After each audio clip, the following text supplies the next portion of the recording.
वो कह रहे हैं कि इस भूमि पर ये जो अदन की वाटिका में ये भूमि तैयार की, आपके परमेश्वर ने उस भूमि के अंदर वो वचन डाल रहा है।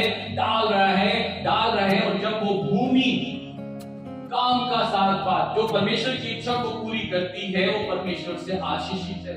अगर आप परमेश्वर की इच्छा को पूरी कर रहे हैं, आप आशीषित होंगे। चाहे कितनी भी लोग नेगेटिव आपके लिए बोल दें, बिलाम की तरह बुलाया जाए, बिलाम को बुलाओ, वो श्राप देगा, पर परमेश्वर कहता है कि मैं इनको आशीष दे चुका हूं, ये आशीषित ही रहेंगे, इनका भला ही होगा, ये अपने जीवन को एक दीर्घायु जीवन में जीने पाएंगे, स्वस्थ और चंगे रहेंगे, मेरी महिमा करने पाएंगे, क्योंकि इन्होंने मेरे नाम को जान लिया है। और ये वचन जो इनके जीवन में बोया जाता है, ये अब काम के साथ पात उपजा रहे हैं, ये अपने जीवन को तैयार कर रहे हैं, ये अपने आप को मेरे राज्य में बो चुके हैं, रोपे जा चुके हैं, अब इनकी फसल तैयार हो गई।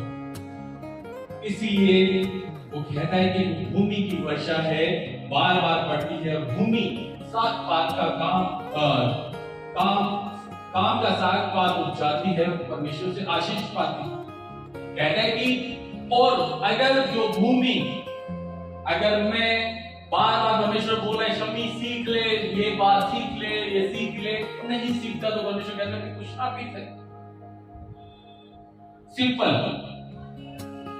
परमेश्वर के वचन को इस जमीन में बोया जा रहा है और उसको वो परमेश्वर की इच्छा को पूरी कर रहा है, तो वो आशीषित है। किसी से सुनने की जरूरत नहीं कि आपको आशीष मिलने वाला है, आप आशीषित हो, पर आप अपनी इच्छा नहीं, परमेश्वर की इच्छा को पूरी करना शुरू करो। अगर वो भूमि वचन सुन के फिर भी अभिलाषाओं में फंसते हैं, परमेश्वर को प्रेम नहीं करते, परमेश्वर पे विश्वास नहीं रखते, उसके पास नहीं आते, तो उनको कहने की जरूरत नहीं कि तुम्हें आशीष मिलेगी, क्योंकि वो श्रापित है, वचन की बात कर रहा है। क्यों? क्योंकि उनको बार बार सिखाया जा रहा है, पर वो नहीं सुन रहे, नहीं मान रहे, वो श्रापित हो जाए। ऐसे लिखा है आपकी और मेरी बाइबल में, ऐसे ही लिखा है कि यदि वह झाड़ी और कटार उगाती है तो निकम्मी भी बोल रहा है, निकम्मी है।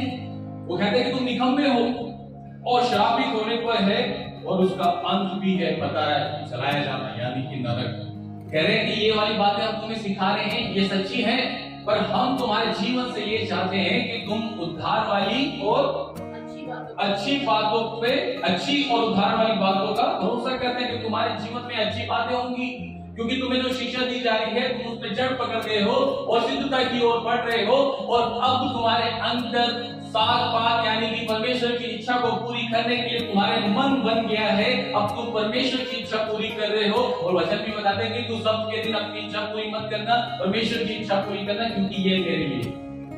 और जब हम अपनी इच्छा को पूरी करते हैं तो कहता है कि वो परमेश्वर की इच्छा नहीं, और इसीलिए वो कह रहा है कि फिर भी हम तुम्हें ये सारी बातें सिखा रहे हैं, पर हम चाहते हैं कि तुम अच्छी और उद्धार वाली बातों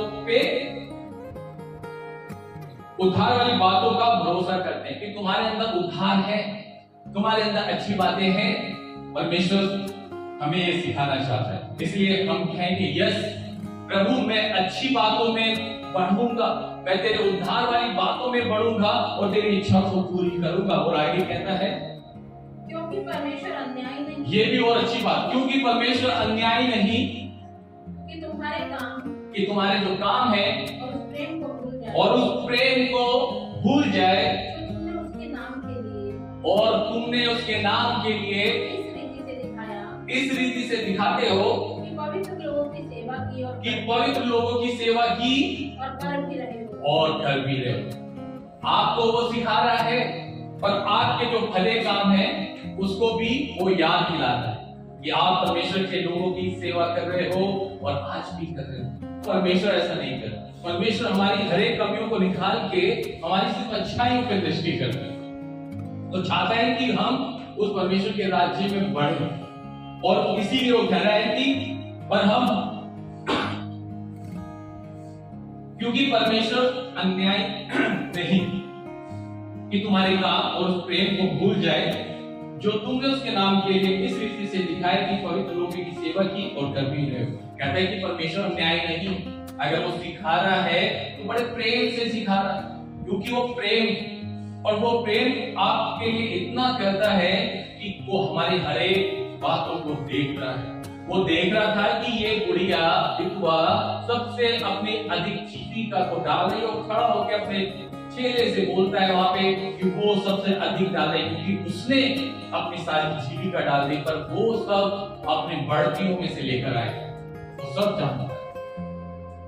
क्या परमेश्वर अन्याय है? नहीं, पर वो हमारी खूबी को भी देखता है कि हम क्या कर रहे हैं, अच्छाइयों को देखता है, उसकी सराहना करता है, उसकी प्रशंसा करता है। और इसीलिए वो कह रहा है कि परमेश्वर अन्याय नहीं कि तुम्हारे काम को भूल कर, कि आज तक तुमने जो परमेश्वर के लिए किए हैं, अपने हाथों को बढ़ाया, अपने समय को दिया, अपने जीवन को दिया, और उसमें बढ़ रहे हो सिद्धता की ओर, और उस नींव में मजबूत होते हुए आगे जा रहे हो, सब बातें जानता है। और कहता है कि और तुमने तुम्हारे प्रेम को परमेश्वर भूला भी नहीं। वो प्रेम ये नहीं कह रहा कि ये मुझसे प्रेम कर रहे हैं, पर यहाँ पे कह रहा है कि तुमने जो मेरे पवित्र लोगों की सेवा की, उस प्रेम को नहीं भूला। अगर आप में मेरे लिए कुछ किया तो परमेश्वर खुश हुआ कि ये मेरे जन से क्या कर रहे हैं, प्रेम कर रहे हैं, और मैं इसका फल दूं। वो नहीं कह रहा कि तुमने मुझसे प्रेम किया वो मैं भूला नहीं। तो यहाँ पे कह रहा है कि तुम पवित्र जनों की सेवा कर रहे हो, उनसे प्रेम कर रहे हो, उसे मैंने देखा है, और कहता है कि मैं अन्याय नहीं हूं, और इस रीति से दिखाया कि पवित्र लोगों की सेवा की और कर भी रहे हो। कह रहा है ठीक है, और कर भी रहे हो, मैं भूला नहीं हूं, मैं अन्याय नहीं हूं, मैं सब देख रहा हूं, सब बातों का फल मेरे पास। शैतान बड़ा खुश होता है, जैसे एक पापी जब पृथ्वी पे मन फिराता है, स्वर्ग में आनंद होता है, और जैसे कि कोई परमेश्वर के राज्य से भटकता है तो शैतानों के यहाँ पे हुल्लड़ होता है, भागड़ा होता है, ओ मजा आया, अभी हम इसको आराम से मारेंगे, पहाड़ तोड़ देंगे इसके जीवन में और मार देंगे जान से, क्योंकि लिखा है शैतान आरंभ ही से क्रोध करता आया, हत्या करता है। आज वो यही चाहता है, परमेश्वर जीवन देने आया और बहुतायत का जीवन देने आया। चुनाव हमारा है, कल का वचन देखना, चुनाव हमारा है। उसने कहते हैं कि मैंने जीवन, मरण, आशीष और शाप रखे हैं, लेकिन इस जीवन ही को चुन ले कि तू और तेरा वंश दोनों जीवित रहे। वंश के लिए भी चिंता कर रहा है, तू और तेरा वंश, पर चुनाव मेरा और आपका है, मनुष्य का है, कि हम परमेश्वर की बातों को सुन के समझेंगे या अपनी इच्छाओं को पूरा करेंगे। शैतान खुश होता है, ठीक है मुझे मेहनत नहीं करनी। लिखा है तो द्वार पे खड़ा हुआ इस बात कहता है कि किसको फाड़ है, किस पे दाव, क्योंकि शैतान छुप के काम करता है तो परमेश्वर प्रकट में काम करता है।